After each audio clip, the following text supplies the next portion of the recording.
welcome to Access Sportsnet Lakers. I'm Chris McGee. Joining me today, it's our Laker insider, Mike Bresnahan, and from the Locked On Lakers podcast. Joined us last week when his brother was sick, and he joined us in the wall, Brez, via the Zoom. Appreciate that. And he is now here in person.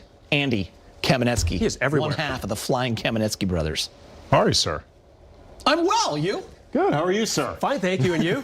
I'm doing great. There was some anger last night at the end of regulation here on the set. I had to kind of, I don't know, navigate professionalism / You did well. caring and being a fan. You did well. But we did okay. We got through it. Yes. The Lakers got a win, Brez. Yeah, they did. In overtime, no less. I mean, just when you thought maybe the overtime jinx was going to be an issue again, after a rough call at the end of the regulation period, they did what they had to do. Great W, no doubt.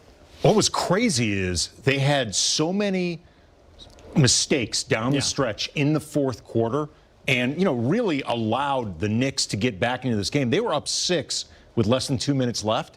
Overtime, they were borderline flawless. Yeah. Minute 41, they were up 6. Yeah. They were incredible. Best overtime they've played in a long, long, long, long time. I was going to say there's no close second. Well, we're happy to have you here. Let's get the show He's going. locked on us for the next hour. Locked on Andy Kamenetsky. The Lakers picked up a, I'm never going to quit. Let's go. The Lakers picked up a win against the Knicks, and in doing so, LeBron inched even closer to passing Kareem's record.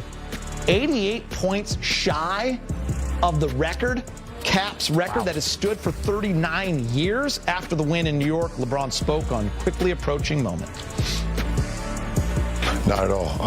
I didn't get to this point in my career by thinking about, records or how many points I have or whatever the case might be. I just play the game the right way. I approach the game every night on trying to be a triple threat by, scoring, rebounding, assisting, defending, and then, later, may the chips fall where they may. So, I think maybe when I get close, super duper close, maybe it'll be in the back of my mind or in the front of my mind, but I don't ever put that type of pressure on myself. I just go out and play. It's a very huge accomplishment. I was fortunate enough to be here, when he went to second. And now, to be here chasing first, I think 89 points. So the team is very excited. Probably going to be a surreal moment, for all of us, but probably more so him. But like, Mike said, obviously he's all team first, and then, obviously whatever game it is, we want to be able to win the game, but team is all excited. We always congratulate guys for milestones. The moment is starting to feel heavier because you're getting going. No, it's not getting heavier because it's, I'm going to do it. It's just a matter of time and when I'm going to do it. But so it's not going to get heavy. I'm not going anywhere. I'm going to be in this league for at least a few more years. So I'm going to do it. So it's not heavy at all. Kareem Abdul-Jabbar on LeBron James breaking the record. When I broke Wilt Chamberlain's scoring record in 1984, the year LeBron was born, it bothered Wilt, who'd had a bit of a one-sided rivalry with me since I'd started doing so well in the NBA. I don't feel that way toward LeBron. Not only will I celebrate his accomplishment, I will sing his praises unequivocally. So there's the captain. 2 different generations. Cap did all his scoring without the three-point line, just one in his career. And it's quite the milestone for LeBron.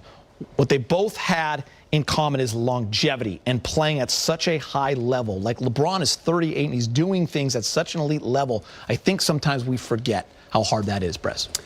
It makes no sense. You almost take it for granted. You kind of say, okay, this is going to happen forever. This is going to keep on going this season and next season and the year after that.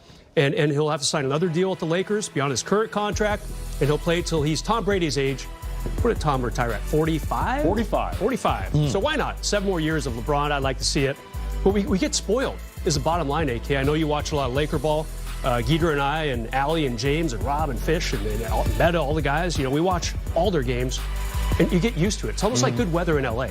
You start to take it for granted, but then something like this kind of jars you, and you remember this is something special. No doubt about it. being around the Lakers as long as all three of us have, being in the city as long as we have, you get used to just championships and accomplishment, period. Like Kobe before LeBron, Shaq alongside Kobe, Magic, Kareem, Worthy, like all those guys, Jerry West and Baylor and Wilt. Like, there's so much of it you get used to it. Just with this one team, forget about the Dodgers and the Rams and the Galaxy and everybody. Like, you do, as Brez said, sometimes lose sight of how difficult it is to do all of this when you see it happen as often as we do. I want to ask you this because I know what Brez's answer is. We've been talking about it for weeks now. Yeah. When's it happening? I'm going to say OKC. I think it's going to happen on that game against the Thunder. Tuesday next week. Tuesday at next. Crypto.com. At Crypto, he gets to do it in front of the fans. You get to do it with a little bit of space between this and the trade deadline day. Like, it would be perfect. It would be perfect. Brez mentioned that. If it was Thursday against the Bucks, Kareem's first team. Yeah. You have everything come truly full circle. But you also don't want the oxygen getting taken up in some ways by the deadline day, because that day is just berserk. Yeah. I mean, maybe not this year because it could be a little quiet. Yeah. But still, you'd like to see LeBron and Kareem, by extension, get their own day. So, Brez, he also had a triple-double, which, by the way, was his first one this year, which I was actually surprised about. Then I remember he had a couple where he was an assist shy or a rebound shy. So, the first of a player in his 20th season to get one. He did it in the Garden. How impressive was that? Yeah, if any player in the NBA is going to try to do something special on the road, they're probably going to say, I'd rather do it in MSG than just about any other place. I mean, it was awesome. And like you, G.O.A.T, I was surprised. I was like, that can't be right. He had one like every other week, it feels like. But yeah, he misses by an assist here, a couple of rebounds there. And sure enough, we know he's been scoring a lot. So maybe just not quite as many assists as he's used to over the last couple of years here with the Lakers. It's pretty awesome. For a minute there, I wasn't sure if he's going to pass those two guys ahead of him on the assists, all-time leaders chart. I know we're going to talk about that a little bit later. But he was kind of stuck on 7 assists for a while. And then he got to 8, then he got to 9, and then he got the triple-double. So good for him. It's funny, too, because he had missed the game against Brooklyn, and there's always this thought of, well, he's going to play in this game if he can, because everyone loves to play in the Garden. LeBron didn't play in the Garden last season because of the suspension with Isaiah Stewart. And for the first half of this game, it felt like it was going to be kind of a slow night for LeBron. Then all of a sudden you turn around and the game gets really tight. It goes to overtime. Yeah. And he's got a triple-double. Andy, are you aware that every game is close? Yes. Okay. Yeah. As long as you go in knowing that, you're fine. I've seen all these games, Gator. All right, that's not the only locked on it. achievement for LeBron in New York. LeBron had 11 assists and passed both Mark Jackson and Steve Nash on the all-time assist list, moving into sole possession of 4th. Here's LBJ on just another feather to the cap. It's amazing because that's just what I love to do and get my guys involved and I'm trying to put the ball on time and on target with my guys throughout the course of my career, and with another great group that allows me to see the space and see the floor, and I'm able to get it to them and try to get it to them, with the right type of pass. And but they have to make the shots, and they've done a great job of that, not only this season but over the course of my career. So it's pretty cool. And anytime you link with some of the greats, Mark Jackson played here, was drafted here by the Knicks, so it's a super cool thing. And obviously we know with Nash was, I played against him for many years, and his ability to pass the ball was very uncanny. He's just a kid who's grown before our eyes, and the last 20 years at this level has done nothing but play the right way and make the play that's in front of him. Regardless of how much he's been criticized for a while for not taking the last shots and overpassing and doing all of that, he's just making the right plays, man. And you saw that again tonight, whether it was a rebound we needed, getting a stop, coming down, finding teammates, scoring himself. Just doing it all, man. That's what great players do. LeBron, you're 5,500 assists away from Stockton, so you just want to stick around long enough to get that one too. Well, nah, man, I ain't thinking about that at all. I mean, that man played 19 seasons on 17 of them. We played 82 games or some crazy stat like that. Nah, I'm good on that. I'm good, but I'm happy to be linked with some of the greats, that's for sure. So LeBron passing two more Hall of Famers. This is on the assist list, Mark Jackson and Steve Nash. And it might, fly under the radar a little bit when you're talking about, passing Kareem, but it is impressive as well. I think Chris Paul better watch out. He's only about 900 ahead of LeBron right now. I mean, it's going to get close. I think LeBron probably is going to be stuck at 4, but still, what an accomplishment. I mean, it is. And you know who likes it more than anyone? None of us sitting at this table, no one in our control room, LeBron, because he always has said, he always maintains that he's been a passer before he's ever been a scorer, which of course is comical because of what's going to happen next Tuesday or Thursday, presumably, when he becomes the all-time leading scorer. But this is the one I'm sure he really appreciates because he really does get a good vibe and a good feeling out of setting up a teammate for whatever it takes. Game-winning shot, dunk down low in the first quarter, doesn't matter to him. It's just crazy how many all-time lists LeBron is at the top of. Triple-double, fifth minutes, for triple-doubles, number 1 for minutes, number 1 for games played, 9th for three-pointers, 4th for free throws made, second for field goals attempted, only 93rd for blocks. So pick it up, LeBron. If you want to have good enough. Well, if you want to have some validation for your career, if you want to have it all make sense, who's 92? Like Tree Rollins? Like have you looked? Look at Nash's lid right there. 10th for steals. Yeah. It's just, it speaks to the versatility of his game. Beyond the longevity, he's so good at everything.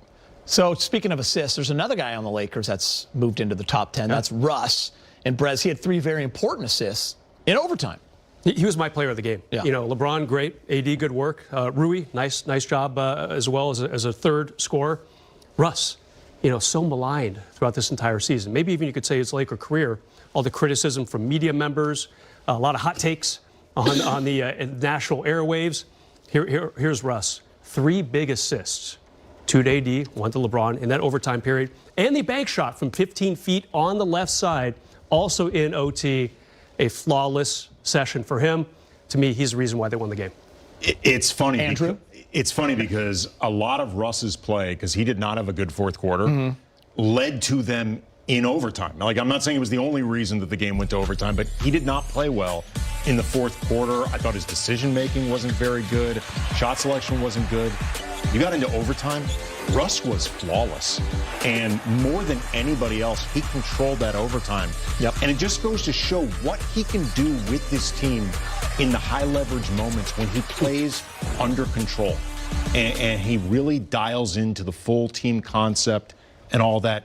He can be really valuable. And you saw it on that very first pass to LeBron. They didn't settle for a 3, and then you attack, you get those 2 to AD, and then the ball swings and Dennis hits a 3. Like, that's how overtime should be played.